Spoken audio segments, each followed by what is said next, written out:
मुख्यमंत्री देवेंद्र फडणवीस यांनी आज राज्याचा अर्थसंकल्प सादर केला। यावेळेस त्यांनी शेतकरी कर्जमाफी संदर्भात मोठी घोषणा केली आहे। राज्यातल्या शेतकऱ्यांच्या कर्जमाफीसाठी समिती स्थापन केली आहे। 30 सप्टेंबर 2025 पर्यंत पीक कर्ज थकीत असलेल्या शेतकऱ्यांना 2 लाख रुपयांपर्यंतच्या कर्जमाफी देणारी पुण्यश्लोक अहिल्याबाई होळकर शेतकरी कर्जमाफी योजना जाहीर करण्यात आली आहे। या योजनेनुसार आता ज्या शेतकऱ्यांचं 2 लाखांपर्यंतचं कर्ज थकीत आहे त्यांना आता कर्जमाफी मिळणार आहे।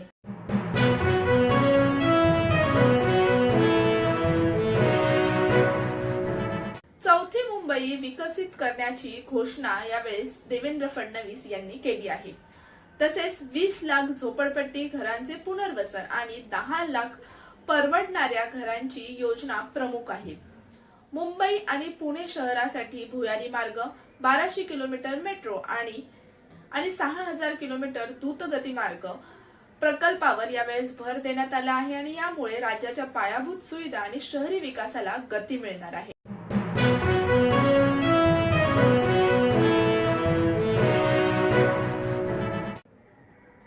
राज्याचा अर्थसंकल्प सादर करत असताना देवेंद्र फडणवीस यांनी महिलांसाठी काही विशेष तरतुदी देखील सादर केल्या आहेत।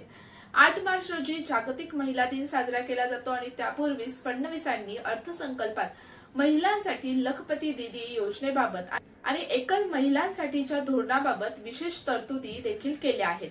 सध्या राज्यातील सर्व जिल्ह्यांमध्ये एकल महिलांचं सर्वेक्षण चालू असून ते पूर्णपणे झाल्यानंतर त्याचं उचित विश्लेषण करून एकल महिलांच्या कल्याणासाठी सुयोग्य धोरण आणलं जाईल, अशी घोषणा त्यांनी यावेळेस केली। तर महाराष्ट्र ग्रामीण जीवन उन्नती अभियानाअंतर्गत आतापर्यंत सुमारे 37 लाख लखपती दीदी झाल्या आहेत।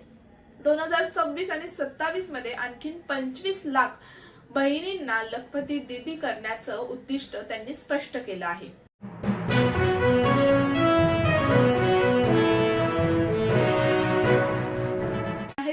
मुख्यमंत्री लाडकी बहीण ही योजना अशीच सुरू राहणार। तसेच या योजनेकरिता आवश्यक ती तरतूद करण्यात आली आहे।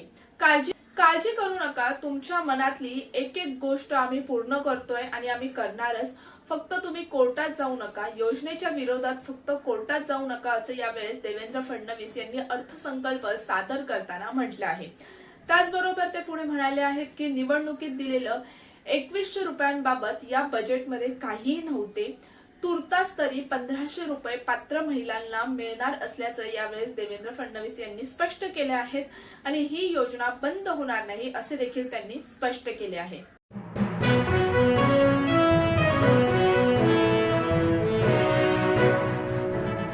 राज्य सरकारने आज विधानसभेत सादर केलेल्या अर्थसंकल्पात शिक्षण क्षेत्रासाठी अत्यंत महत्त्वाकांक्षी पावले देखील उचलण्याची माहिती समोर आली आहे। विद्यार्थ्यांच्या सर्वांगीण विकासासाठी आणि महाराष्ट्राला जागतिक शैक्षणिक केंद्र बनवण्यासाठी देवेंद्र फडणवीसांनी अनेक महत्त्वाच्या घोषणा केल्या आहेत। राज्यातील आणि देशातील विद्यार्थ्यांना आंतरराष्ट्रीय दर्जाचे शिक्षण मिळावे यासाठी नवी मुंबई विमानतळ परिसरात भारतातील पहिली एज्युसिटी उभारली जाणार आहे।